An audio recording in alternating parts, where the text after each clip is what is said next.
Le Point Bourse vous est présenté par Bourse Direct.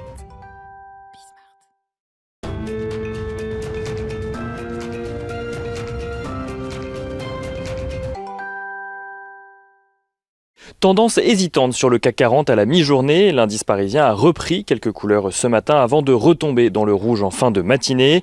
Les investisseurs qui semblent vouloir garder leur optimisme, aidés notamment par la perspective du plan de relance voulu par Joe Biden, que les investisseurs attendent conséquent.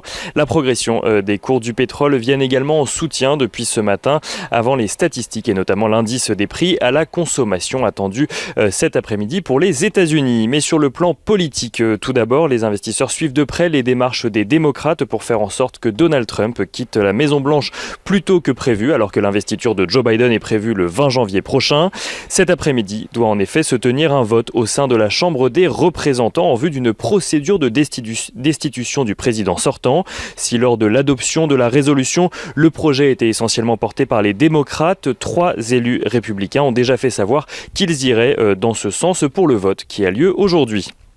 Les démocrates qui ont également voté cette nuit un texte demandant au vice-président Mike Pence d'invoquer le 25e amendement de la Constitution pour démettre Donald Trump de ses fonctions, chose que Mike Pence a refusé publiquement de faire.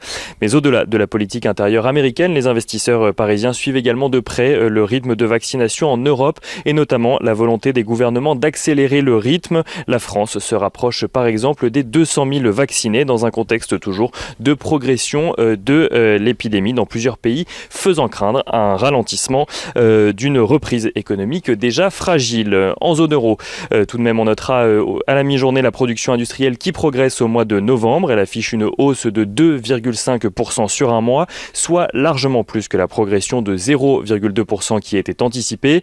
Et si on regarde ce qui se passe du côté des valeurs à présent à la Bourse de Paris, Carrefour annonce avoir été approché par le groupe d'alimentation canadien Couche-Tard, dont la capitalisation boursière équivaut à plus de 2 fois celle du distributeur français.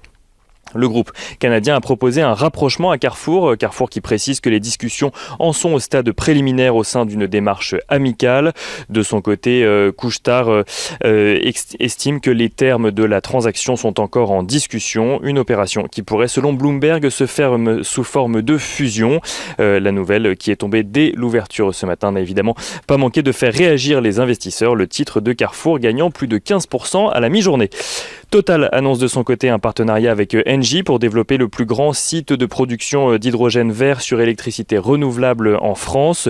Total qui gagne quelques points également depuis ce matin, porté entre autres par la progression des prix sur le pétrole. Le baril de Brent s'échangeant aux alentours des 56,5$ à la mi-journée après être monté jusqu'aux 57$ dans la matinée. Et on regarde rapidement ce qui se passe du côté de l'or. L'once d'or qui est estimé au-dessus des 1850$ à la mi-journée, tandis que l'euro-dollar recule de son côté pour se positionner juste au-dessus des 1,21$ pour 1 euro.